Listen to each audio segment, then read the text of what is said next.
네, 듣기만 해도 시원해지는 소식입니다. 이번에 좀 발이 좀 시원해지는 얘기를 좀 해볼까 하는데 요즘에 맨발 걷기 열풍이지 않습니까? 의왕에도 이제 맨발 황토길이 조성된다는 얘기를 들었는데 언제쯤부터 시민들이 이용할 수 있을까요? 네, 의왕시에 유명한 공원이 있습니다. 왕송호수공원이라고 있는데요. 그 공원 내에 맨발 걷기 길이 만들어질 예정입니다. 의왕 시민들에게 편안한 휴식 공간을 제공하기 위해 제가 관련 예산 확보를 위해 많은 노력을 하였습니다.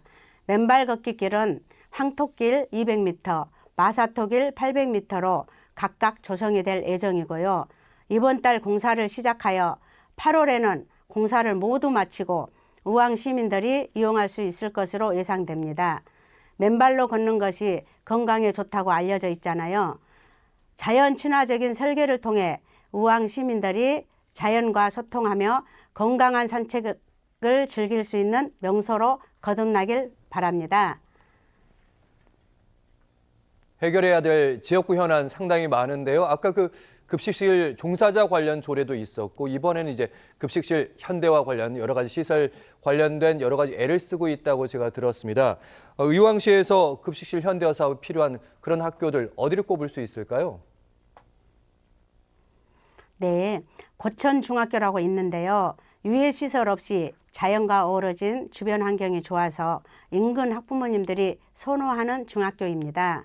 그런데 학교 시설 중 급식실 환경이 매우 열악합니다. 음식을 만드는 1층은 조리실은 1층에 학생들이 밥을 먹는 공간은 3층과 4층에 있습니다.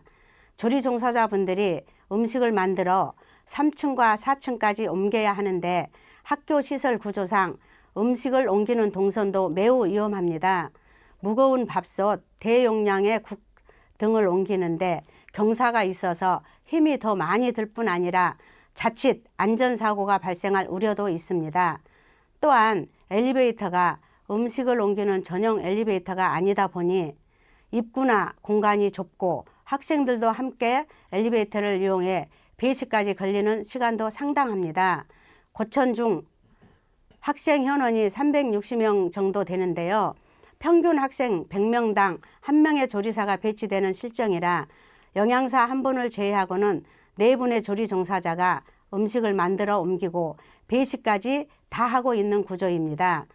조리 종사자 배치가 더 필요한 학교라고 판단되지만 인력 확충은 어렵다 보니 이분들을 위한 근무 환경이라도 반드시 개선해야 한다는 생각이 들었습니다. 올 여름 공사를 할 예정인데요. 이번 급식실 현대화 사업을 통해 노후된 급식기구만 교체되는 게 아니고요. 조리실 내부에 음식을 옮기는 전용 엘리베이터를 설치해서 안전하게 급식을 제공할 수 있도록 마련될 것입니다. 또한 열악한 조리 종사자분들의 휴게 공간도 재구조화할 예정입니다. 네, 내년 3월에 개교를 앞두고 있다고 하는 의왕시의 내손 중고 통합미래학교 얘기도 해보도록 하겠습니다. 그러니까 2월이었죠. 본회의 자유발언에서 여기 개교하는데 전담부서 필요하다 시에 이런 얘기 하셨는데 진척이 좀 있습니까? 결론부터 말씀드리면 없습니다. 경기도 교육청이 지난해 조직 개편을 통해 미래학교 전담부서인 미래교육기획과를 폐지했는데 이에 대한 대책은 없는 실정입니다. 현재 미래학교가 지어지고 있지만 이를 총괄할 컨트롤타워가 없는 셈인데요. 며칠 전 2023년 경기도 교육청 결산심사에서도 관련 내용을 질의했는데 없어진 부서이기 때문에 관련 답변을 줄 담당자조차 쉽게 찾을 수 없었습니다. 학교 설립 심사 당시엔 특화된 미래학교로 만든다고 해놓고는 담당 부서도 폐지하고 미래학교로서의 청사진은 어디에서도 찾을 수 없는 상황입니다. 현재 의왕 내손 중고통합학교에 투입되는 예산을 살펴보면 일반 신설학교와 별반 다르지 않고요. 여기에 현재 학교 건물이 지어지고 있는 것 외에 아무것도 정해진 게 없어서 과연 내년 3월 제대로 개교가 가능할지 걱정스러운 부분도 있습니다. 특히 학부모들의 가장 큰 관심사인 교과과정, 미래학교에 걸맞는 특화된 교육 과정에 관심이 쏠리고 있지만 학생들을 어떻게 가르칠 것인지 이 부분이 정해진 것이나 알려진 게 없어서 저뿐 아니라 지역 주민들의 우려가 큰 상황입니다. 네, 이번에 이제 의왕시에 위치한 사립고 우성고 얘기도 좀 해보도록 하겠습니다. 여기 이제 학교는 이제 떠나겠다 이런 입장인 거고 주민들은 사정은 알겠는데 좀 안 떠났으면 한다 이렇게 반대하는 입장이잖아요. 어떤 상황입니까? 네, 학교 재단 측과 학부모, 지역 주민들의 입장이 충돌하고 있습니다. 먼저 학교 재단의 입장은 이렇습니다. 학교가 지어진 지 40년 가까이 되다 보니 노후화된 시설을 교체할 필요가 있다. 그래서 학교 이전을 통해 새롭게 시설을 지어서 학생들에게 최적의 교육 환경을 제공하겠다는 것입니다. 반면에 지역 주민들은 학교 이전을 반대하고 있습니다. 이 지역 학생들이 걸어서 다닐 수 있는 고등학교는 우성고가 유일한데 학교를 이전할 경우 이 지역에서 학생들은 사실상 먼 거리에 있는 고등학교를 다닐 수밖에 없게 됩니다. 이렇게 매우 중요한 사안을 학교 재단 측은 학생과 학부모 및 운영위원회, 지역 주민들과 전혀 소통을 하지 않았다며 항의하고 있습니다.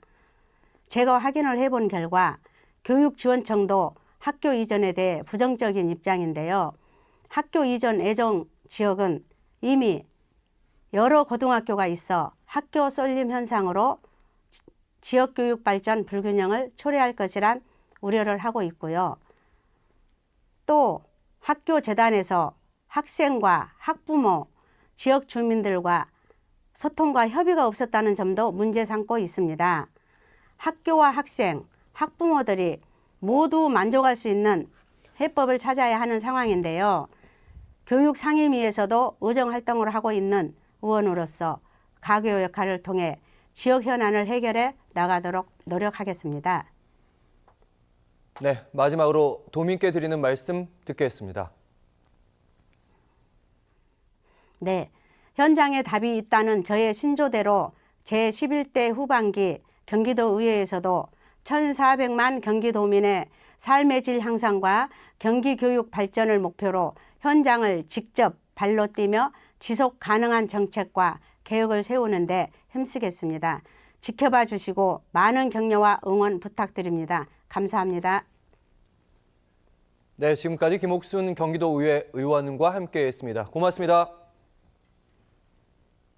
네, 감사합니다.